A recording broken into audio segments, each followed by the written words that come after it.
Hello बच्चों, फिर से यूट्यूब चैनल पर मिलते हैं। देखिए, मैं आपसे इसी सारांश को आगे का पॉइंट समझाती हूँ।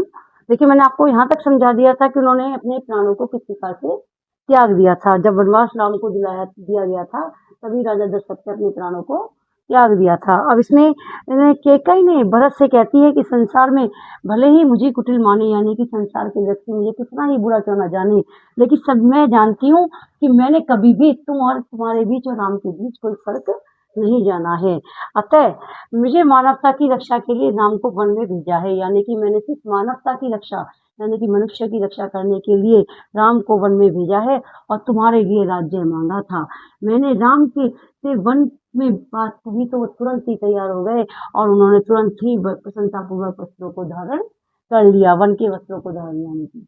और साथ में वो माता लक्ष्मी, माता सीता और लक्ष्मण भी उनके साथ चलने के लिए तैयार हो गए। इसी प्रकार से कैकेयी की बातें सुनकर भरत बहुत ही दुखी हो जाते हैं, यानी कि जब कैकेयी की बातें वो सुनते हैं तो उनके मन में बहुत ही दुख का बादल छा जाता है और उनके नेत्रों में अश्रु की धारा, यानी कि आंखों से आंसू बहने लगते हैं और वे अपने दोनों हाथों से अपने माथा पीट कर हाय राम और हाय पिता कहकर धरती पर लेट जाते हैं, यानी कि वो अपने माता पिता को दोनों को कहकर भाई और माता पिता का नाम लेकर धरती पर लेट जाते हैं और चेतना में आकर अपने सभी आभूषणों को उतार कर फेंक देते हैं, यानी कि जब उन्हें गुस्सा आता है तो वो सभी आभूषणों को धरती पर फेंक देते हैं। और कैकेयी से ने कहा कि तुमने सर्वदा के लिए, और कैकेयी से वो कहने लगते हैं कि तुमने सर्वदा के लिए मेरे माथे पर कलंक का टीका लगा दिया है, तथा उन्हें राज्य स्वीकार करने से मना कर देते हैं और वो तुरंत ही कह देते हैं कि मैं इस राज्य को स्वीकार नहीं करूंगा, मैं राम को वापस लेकर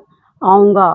और वो राम को वन में वो तब कैकेयी अपनी बातों को सहजपूर्ण निभाने के लिए, समझाने के लिए फिर से कहती हैं कि मैंने राम को सिर्फ वन में इसलिए भेजा है कि वो राक्षसों का वध कर दे और मानवता की रक्षा कर ले।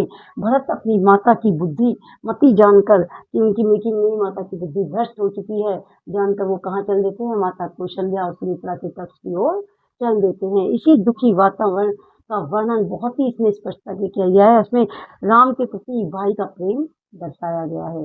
अगर ये वीडियो आपको समझ में आई है तो इसे लाइक कीजिए, कमेंट कीजिए, सब्सक्राइब कीजिए और अगले क्वेश्चन में फिर से मुझसे मिलिए। धन्यवाद।